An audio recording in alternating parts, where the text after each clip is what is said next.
The great Australian dream. Buy a nice little house, maybe do it up a bit, work on the garden.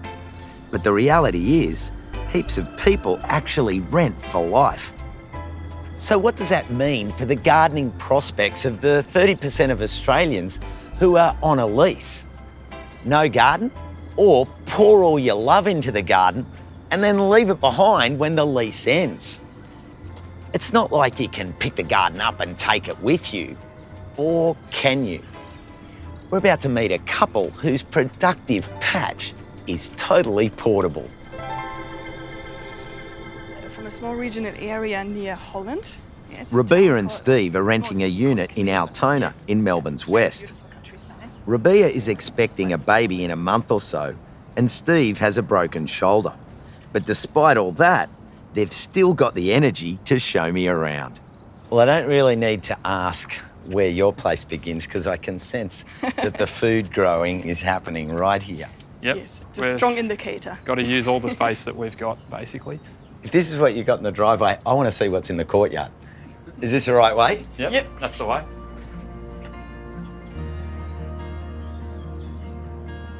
Oh, so this is it. You've packed it full. I mean, there's not a lot of paver space. What sort of stuff are you growing? We do love our teas. We have a lot of lemon balm and mint. We're trying a native mint as well. Beetroot in the corner there, and this year we're trying out eggplants, seeing how it goes here.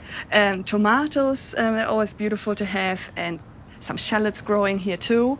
This garden grows all of our salad greens, it grows all of our herbs, and we grow obviously some of our vegetables from it as well. So around roughly about 50 kilos of produce. And how big a footprint is the growing area? If we were to take all these boxes and put them together, it'd be about 4 square metres. 4 square metres? Yep, 4 square metres, that's all. You think about your average household, they've got a lot more than 4 square metres. Oh, absolutely. So it's a great example of productivity in a small space. Yep, absolutely. So you're growing a lot of it in containers. Since we're renting, that's basically what we have to do because we can't really dig. But at the same time, it gives us a lot of flexibility. You can take them with you when you move, so when you build up really good soil, you don't have to put in all that compost and all that effort and then you have to leave it behind, which is wonderful. Now, my compost alarm is going off at the moment and the sensors are telling me that there's something going on over here in the corner. Your compost alarm is correct. We have our composting system over here. It's completely portable. Costa, would you like to get in there and grab a bucket? You got a second arm there. I still think you could have done it yourself. So basically, with the buckets, we have some holes drilled up the top just to let air in, and we have some holes drilled at the bottom just for drainage.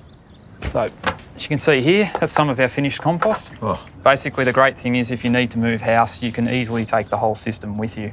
How much compost is your little system producing? About 1/2 tonne a year. And the great thing is that this system produces it in small amounts. So we obviously can't use 1/2 tonne in one go here, so we can just use it as we need it.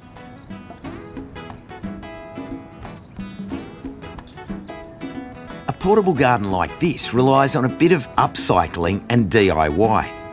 So it's time to head to the garage to see how it's done. So is this your secret workshop? Yes. Where all the Where all the magic happens. So we're going to make a wicking bucket out of a 10 litre food grade bucket. Basically a wicking bucket means that we don't have to water as often. So Costa, I'm going to need you to do some drilling for us. Yeah, no worries. So basically here we've got agricultural poly pipe. We pre-made this where we use a little barbed irrigation joint. You can dip the ends of the poly pipe in boiling water, which just makes the pipe more malleable, a bit easier to hit over this barbed joint. So 3 holes, 1 inch apart. This will sit inside the bucket just here, almost 2/3 of the way across the bucket, just to help spread the water out a bit more evenly. All right, so the next step is to make a drainage hole. This will then go in here, but we need to make a hole for it first. It's 25 mil, which is just a little bit smaller than the poly pipe we're going to use. And that makes a nice snug fit. Yeah, exactly. Yes. Yeah, that looks really good. Yeah? Thanks. No worries. We need to make little slits here. It feeds it through nicely. So And now we can push it through here. Yes. Yes, here we go. The next step now is we put the filler pipe in. The aim is to have the filler pipe about 90 degrees from where the front pipe is. It just makes it easier when you're filling them up.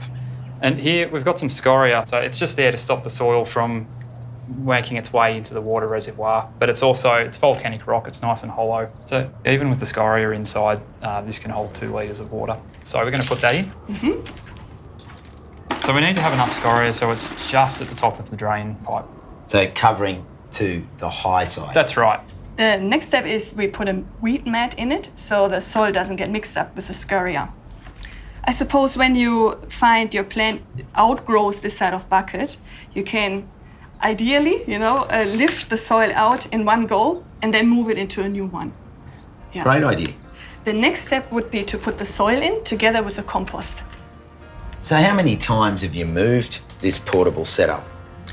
Well, we moved it, like the whole garden, we moved once last year when we moved into this unit here. But I guess we move the buckets around quite frequently. If, the weather changes, the sun changes and so on, we just pick it up and move it. What do you reckon? Yeah, that's pretty That good. looks good. Yeah. What do you want to plant in this one? Oh, I reckon parsley. Yep, we could use parsley. Yeah. Yeah? And what number is it? How many of these have you got now? I reckon this is number 40.